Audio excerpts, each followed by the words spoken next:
നമസ്കാരം മക്കളെ, സുബർ സാറാണ്. പ്ലസ് ടുവിന്റെ റിസൾട്ട് ഒക്കെ വന്നു. അത് കഴിഞ്ഞിട്ട് പ്ലസ് ടു സേയെ കുറിച്ച് എല്ലാവരും മീൻസ് എഴുതേണ്ടവർക്ക് അതിനെക്കുറിച്ചൊക്കെ മനസ്സിലായിട്ടുണ്ട്. അതിനുവേണ്ടി ഒരു ആപ്ലിക്കേഷൻ ഒക്കെ ഇതിനോടകം തന്നെ സ്കൂളിൽ കൊടുത്തു കാണുമെന്ന് വിശ്വസിക്കുന്നു.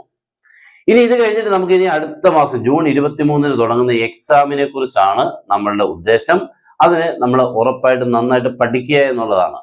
ഞാൻ പറഞ്ഞു ഉറപ്പായിട്ട് നന്നായിട്ട് പഠിക്കുക എന്നുള്ളതല്ല നമ്മുടെ ലക്ഷ്യം, ഉറപ്പായിട്ട് ജയിക്കുക എന്നുള്ളതാണ്.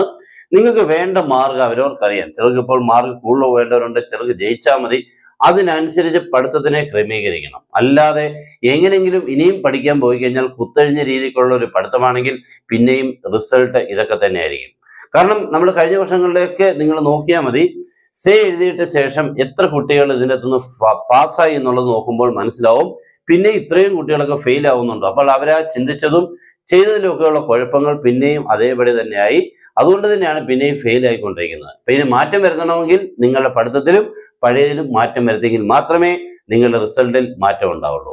ഇനി എക്സാം നമ്മൾ ഇതിനെക്കുറിച്ച് പറയുകയാണെങ്കിൽ ഒരു സബ്ജക്ട് എഴുതാനുള്ളവരുണ്ടാവും, 2 സബ്ജക്റ്റ് ഉണ്ട്, 3 സബ്ജക്റ്റ് ഉണ്ട്, 4 സബ്ജക്റ്റ് ഉണ്ട്, 5 സബ്ജക്റ്റും കാണും. ഞാൻ അത്ര എഴുതുന്നില്ല. ഇങ്ങനെ പല രീതിയിൽ കൂടെ ആയിരിക്കും അല്ലയോ. ഇനി സബ്ജക്ട്സിന്റെ കോമ്പിനേഷൻ എന്ന് പറഞ്ഞാൽ മിക്കയിടത്തും ഫിസിക്സ്, കെമിസ്ട്രി, മാത്സ് ഉണ്ട്, പിന്നെ അക്കൗണ്ടൻസി അങ്ങനെയൊക്കെയുള്ള പോയിട്ടുണ്ട്. ഞാൻ കൂടുതലും ഇതിനെക്കുറിച്ചാണ് പറയുന്നത്. ഇവിടെ ഇപ്പോൾ ഒറ്റ സബ്ജക്റ്റ് പോയാൽ, ജനറലായിട്ട് പറഞ്ഞാൽ ഒരു സബ്ജക്റ്റ് പോയ ഒരാൾക്കെന്ന് പറഞ്ഞു കഴിഞ്ഞാൽ അവർക്ക് റിസ്ക് കുറവാണ്. ഒരെണ്ണം വലിയ ഉള്ളൂ എന്നുള്ളത്, സ്ട്രെസ് ഒക്കെ കുറവ്, പക്ഷെ ടെൻഷൻ ഉണ്ട്. ശരിയല്ലേ? ഒരു സബ്ജക്റ്റ് ആണേലും ടെൻഷൻ ഉണ്ട്. അപ്പൊ ഇവിടെ എല്ലായിടത്തും നമുക്ക് ഇവിടെ ആകുമ്പോൾ റിസ്ക് ഫാക്ടർ നമുക്ക് കുറവുണ്ട്, പക്ഷെ ടെൻഷൻ നമുക്ക് ഉണ്ട്. ഇവിടെ വരുമ്പോൾ 2 സബ്ജക്റ്റ് ആകുമ്പോൾ നമുക്ക് റിസ്ക് ഇച്ചിരി എന്താ മോനെ കൂടുതലാണ്. 2 സബ്ജക്റ്റ് ഉണ്ട് അല്ലേ. അപ്പൊ അതിനനുസരിച്ച് നമ്മൾ പഠിക്കുക എന്നുള്ള ആ രീതിയാണ് നമ്മൾ ഇന്ന് പറയാൻ പോകുന്നത്. എങ്ങനെ പഠിക്കണം, എത്ര ദിവസം, എത്ര മണിക്കൂർ എന്നുള്ളതാണ് പറയാൻ പോകുന്നത്. ഇവിടെ ആകുമ്പോൾ റിസ്ക് കൂടുതലാണ്, അവിടെയും നമുക്ക് ടെൻഷൻ നമുക്ക് ഉണ്ട് എന്ന് പറഞ്ഞാൽ ഓരോ ഇത് വരുമ്പോഴും നമ്മുടെ റിസ്ക് ഇങ്ങനെ എന്ത് ചെയ്തുകൊണ്ടിരിക്കുക എന്നർത്ഥം, കൂടിക്കൊണ്ടേയിരിക്കും. ഇവിടെ എല്ലാവർക്കും ടെൻഷൻ ഉണ്ട്. ഒരു സബ്ജക്റ്റുകാരനാണെങ്കിലും 4 സബ്ജക്റ്റുകാരനാണെങ്കിലും ടെൻഷൻ ഉണ്ടെങ്കിലും റിസ്ക് വ്യത്യാസമുണ്ട് അല്ലേ.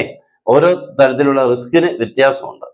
പിന്നെ ഇവിടെ നമ്മൾ പഠിക്കുക എന്ന് പറഞ്ഞാൽ ഇപ്പോൾ ഒരു സബ്ജക്റ്റ് ഉള്ള ഒരാൾ പഠിക്കുമ്പോൾ നമുക്ക് വലിയൊരു പ്രശ്നമൊന്നുമില്ല. അവർക്ക് നോർമലായിട്ട് നമുക്ക് വളരെ ഈസി ആയിട്ട് ആ ടെൻഷൻ ഏറ്റവും കുറച്ച്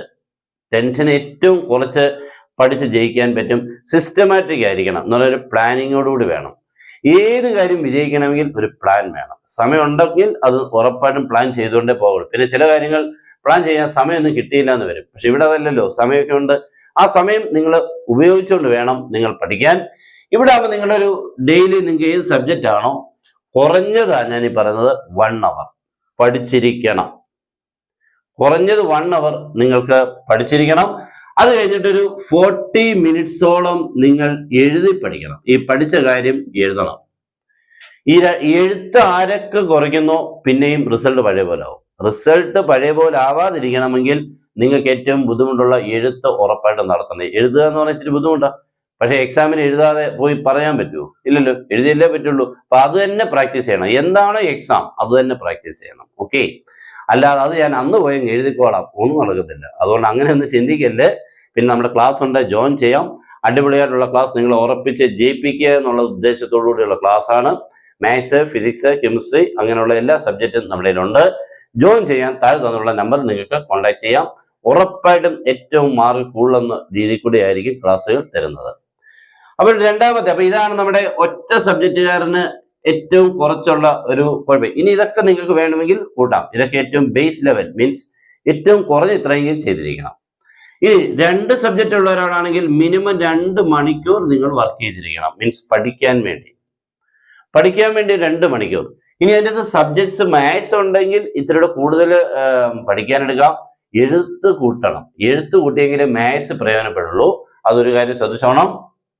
ഇപ്പൊ 2 മണിക്കൂർ പഠിച്ചിരിക്കണം. ഇനി ഇവരെന്തായാലും 1 മണിക്കൂർ നമുക്ക് എഴുതാൻ വേണം കേട്ടോ. 1 hour എഴുതാനും എടുക്കണം ഈ 2 സബ്ജക്ട്സുകൾ. പിന്നെ ഇത് ഇംഗ്ലീഷൊക്കെ ആണെങ്കിൽ നിങ്ങൾ അതിനനുസരിച്ച് ചെയ്തോണം. കാരണം ഞാൻ അതിനെക്കുറിച്ച് കൂടുതൽ പരാമർശിപ്പിക്കുന്നില്ല. അത് കാരണം നിങ്ങൾക്ക് അതിനെ എങ്ങനെ കൈകാര്യം ചെയ്ത് പഠിക്കുക, എഴുതുക എന്നുള്ളത് അറിയാം, എന്തുമാത്രം എഴുതാനുണ്ടെന്ന് അറിയാം. അപ്പൊ അതിനനുസരിച്ച് അവനെ നോക്കണം. ഇനി മൂന്നാമത്തെ ആൾ എന്ന് പറയുമ്പോൾ ഓർത്തോണം, നമുക്ക് ഇതിന്റെ ഇരട്ടിയല്ല വേണ്ടത്, ഒരു 3.5 മണിക്കൂറെങ്കിലും വർക്ക് ചെയ്യണം. കാരണം 3 സബ്ജക്റ്റ് ഒക്കെ പോയി എന്ന് പറഞ്ഞാൽ അവന് പഠിക്കാൻ നന്ന ബുദ്ധിമുട്ടുണ്ട്, അല്ലെങ്കിൽ 3 സബ്ജക്റ്റ് പോയില്ല. അപ്പൊ ഇതിന്റെ കറക്റ്റായിട്ട് 3 മണിക്കൂർ എന്നുള്ളതല്ല, ഒരു 3.5-4 മണിക്കൂറെങ്കിലും പഠിക്കാൻ നിങ്ങൾ എടുത്തിരിക്കണം. അതിന്റെ കൂടെ നിങ്ങളൊരു 2 മണിക്കൂറിനടുത്ത്, ഒരു ദിവസമാണ് കേട്ടോ, 2 മണിക്കൂറിനടുത്ത് ഇത് എഴുതാനും സമയം എടുക്കണം. അപ്പൊ ഏകദേശം ഒരു 5.5 മണിക്കൂർ ഡെയിലി. ബാക്കി 19 മണിക്കൂറും 18 മണിക്കൂറും ഒക്കെ ഇല്ലയോ, അതുപോലെ നമുക്ക് ഉറങ്ങാനും മറ്റുള്ള കാര്യങ്ങളൊക്കെ ചെയ്യാൻ. പക്ഷെ ഇത് റെഗുലറായിട്ട് കീപ്പ് ചെയ്ത് പോകുന്ന ആൾക്ക് അടുത്ത മാസം കഴിഞ്ഞുള്ള റിസൾട്ട് വന്ന ശേഷം സന്തോഷിക്കാം. ആ സന്തോഷം ചെറുതല്ല മക്കളെ, വലിയ സന്തോഷമാണ്. നിങ്ങൾക്ക് മാത്രമല്ല, നിങ്ങളുടെ കൂടെ താമസിക്കുന്ന പേരൻസ്, മറ്റുള്ളവര്, പിന്നെ നിങ്ങളെ സ്നേഹിക്കുന്ന റിലേറ്റീവ്സ്, സുഹൃത്തുക്കൾക്കെല്ലാം നിങ്ങളുടെ റിസൾട്ട് നോക്കിയിരിക്കുന്നവരാണ്. നിങ്ങളെ ഇഷ്ടമുള്ളവരാണെങ്കിൽ. പിന്നെ ചില അയൽക്കാരുണ്ട്, ഇവൻ തോറ്റുപോയാൽ മതി എന്ന് ചിന്തിക്കുന്നവരുണ്ട് കേട്ടോ. നമ്മൾ അവരെയല്ല ഞാൻ പറഞ്ഞതിൽ, അങ്ങനെയൊക്കെയുള്ള നാട്ടിലൊക്കെ ഉണ്ടല്ലോ. അപ്പോൾ നിങ്ങൾക്ക് നിങ്ങൾ ജയിക്കണമെന്ന് നിങ്ങൾക്ക് ആദ്യം ഒരു ആഗ്രഹം വേണം. അത് വെച്ചുകൊണ്ട് പഠിച്ചാൽ ഇത് ഉറപ്പായിട്ടും ജയിക്കാം. അപ്പൊ ഏകദേശം ഒരു 3.5 മണിക്കൂർ പഠിത്തവും 2 മണിക്കൂർ എഴുതിപ്പെടുത്തവും ഉറപ്പായിട്ട് തന്നെ വേണം. പിന്നെ 4 സബ്ജക്റ്റുകാരൻ്റെ കാര്യം എന്ന് പറഞ്ഞാൽ ഞാൻ പ്രത്യേകിച്ച് പറയുന്നൊന്നുമില്ല. അവനൊരു 5 മണിക്കൂറെങ്കിലും, അല്ലെങ്കിൽ 4-5 മണിക്കൂറെങ്കിലും പഠിക്കാൻ തന്നെ എടുക്കണം. കാരണം ഏറ്റവും ബുദ്ധിമുട്ടുള്ള ഒരാളായിരിക്കും. അപ്പോൾ പഠിത്തം ഇതിന്റെ ഒരു പ്രൊപ്പോർഷനായിട്ട് പോയിട്ട് കാര്യമില്ല, ഇത്തിരി കൂടുതൽ എടുത്തേ പറ്റൂ. 5 മണിക്കൂറെങ്കിലും പഠിക്കണം. അത് കഴിഞ്ഞിട്ട് ഒരു 2-3 മണിക്കൂറെങ്കിലും എഴുതണം കേട്ടോ. എന്നെങ്കിൽ മാത്രമേ 4 സബ്ജക്റ്റുകാരനൊക്കെ നമുക്ക് എളുപ്പമാകത്തുള്ളൂ. കാരണം ഈ 4 സബ്ജക്റ്റിൽ 3 എണ്ണം നന്നായിട്ട് പാസ്സായി, 1 എണ്ണം പോയി, അപ്പോഴും ഈ വർഷം പോയില്ലേ. റിസ്ക് ഭയങ്കര കൂടുതലാണ്. റിസ്ക് ഒക്കെ അതിഭയങ്കരമാണ്. ടെൻഷൻ ഉണ്ട്. ഞാനത് അവരവരുടെ കഴിവ് പഠിക്കും. ചിലർക്ക് ടെൻഷൻ ഒന്നുമില്ല, അതൊക്കെ കൊണ്ട് അങ്ങനെയുള്ളവരുണ്ട്. പക്ഷെ റിസ്ക് കൂടുതലാവുന്നത് കൊണ്ടാണ് ഞാൻ ടൈം കൂട്ടി വെച്ചേക്കുന്നത്. ഇത്രയും സമയമെങ്കിലും പഠിച്ചിരിക്കണം.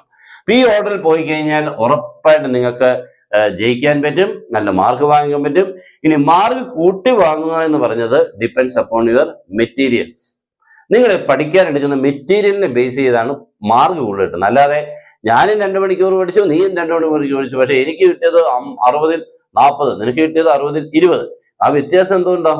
നമ്മൾ പഠിച്ച കണ്ടന്റിലെ വ്യത്യാസം. അപ്പൊ പഠിക്കുന്ന കണ്ടന്റ് പരീക്ഷയ്ക്ക് വരുന്നതായിരിക്കണം. അപ്പൊ നമുക്കത് പ്രത്യേകിച്ച് മനസ്സിലാക്കാൻ പറ്റാഞ്ഞതുകൊണ്ടാണല്ലോ ഇത്രയൊക്കെ ഫെയിൽ ആയത്. പിന്നെ അത് വേറെ സഹായത്തോടുകൂടി വേണം അത് ചെയ്യാൻ. ഇനി സ്വയം ചെയ്യാൻ പോയി കഴിഞ്ഞാൽ പിന്നെയും അത് ഫ്ലോപ്പ് ആവും, ഫെയിൽ ആവും. അതുകൊണ്ട് നിങ്ങൾ ആരുടെയെങ്കിലും ഹെൽപ്പോടുകൂടി വേണം ഈ പഠിക്കുന്ന കണ്ടന്റുകളും കാര്യങ്ങളും ഒക്കെ നേടാൻ. അതിനുവേണ്ടി ഞാൻ പറഞ്ഞത്, നമുക്ക് ഓൺലൈനായിട്ടുള്ള ട്യൂഷൻ കാര്യങ്ങളൊക്കെ ഉണ്ടെങ്കിൽ നിങ്ങൾക്ക് അത്യാവശ്യം അതൊക്കെ ക്ലിയർ ആയിട്ട് മനസ്സിലാക്കാൻ പറ്റും. നിങ്ങൾക്ക് സ്വയം പഠിക്കാം. അവിടെ നിന്ന് കിട്ടുന്ന ഹെൽപ്പ് കൂടെ ആകുമ്പോൾ രണ്ടും കൂടി ഓക്കെ ആവും. അപ്പൊ ഇതൊക്കെയാണ് നമ്മൾ ഏറ്റവും ചെയ്യേണ്ടത്. അപ്പോൾ പഠിക്കേണ്ട സമയങ്ങളും കാര്യങ്ങളും ഒക്കെ കിട്ടി. കണ്ടന്റ്, നിങ്ങൾ പഠിക്കുന്ന കണ്ടന്റ് വളരെ വളരെ ഇമ്പോർട്ടന്റ് ആണ്.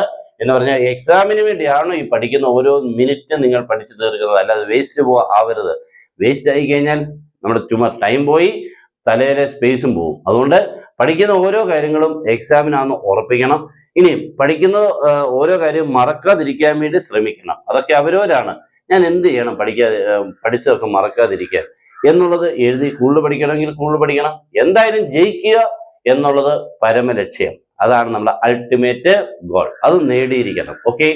അപ്പോൾ നമ്മൾ ഈ ചെറിയ സമയത്തിന്റെ കാര്യങ്ങളെല്ലാം പറഞ്ഞു പഠിക്കുന്നതിനെ കുറിച്ച്. ഇനി നമുക്ക് ഉടൻ തന്നെ ഒരു കുറച്ച് ദിവസത്തിനുള്ളിൽ തന്നെ ഇത് ക്ലിയർ ആയിട്ട് ബാക്കി വരും. ഇതിപ്പോ നമുക്ക് ഏകദേശം ഒരു ജൂൺ 10 വരെ നിങ്ങൾ ഇത് കണ്ടിന്യൂ ചെയ്താൽ ബാക്കി ദിവസങ്ങളിൽ നിങ്ങൾക്ക് റിവിഷൻ നടത്താൻ ഉറപ്പായിട്ടും പറ്റും. ആ സമയത്ത് നമ്മൾ വരും എങ്ങനെയാണ് റിവിഷൻ നടത്തേണ്ടതെന്ന്. ഓക്കെ. ഇത് നിങ്ങൾക്ക് ഇപ്പോൾ ഫസ്റ്റ് പ്രിലിമിനറി ആയിട്ട് എന്തൊക്കെയാണ് ചെയ്യേണ്ടത്, സ്റ്റാർട്ട് ചെയ്യേണ്ട ഒരാൾ എന്തൊക്കെയാണ്, എങ്ങനെയൊക്കെയാണെന്നുള്ള ക്ലിയർ ആയിട്ടുണ്ടെന്ന് തോന്നുന്നു. അപ്പോൾ ഇതൊക്കെ നിങ്ങളെല്ലാവരും മാക്സിമം ഷെയർ ചെയ്യാം. പിന്നെ നമ്മുടെ ചാനൽ ഫോളോ ചെയ്ത് മാക്സിമം നമ്മുടെ സബ്സ്ക്രൈബ് ചെയ്ത് ബെൽ ബട്ടനൊക്കെ എനേബിൾ ചെയ്തിടുക. നമ്മുടെ എല്ലാ ക്ലാസ്സുകളും കാര്യങ്ങളും എല്ലാം നിങ്ങൾക്ക് പ്രയോജനപ്പെടുന്ന രീതിയിൽ കൂടെയാണ് നമ്മൾ പ്രസന്റ് ചെയ്യാൻ ശ്രമിക്കുന്നത്. ഓക്കെ. അതിൻ്റെയൊക്കെ ഫലം അല്ലെങ്കിൽ റിസൾട്ട് നിങ്ങൾക്കാണ് മനസ്സിലാവുന്നത്. അതിനനുസരിച്ച് ലൈക്കും കാര്യങ്ങളും ഒക്കെ ചെയ്യുക. ഓക്കെ.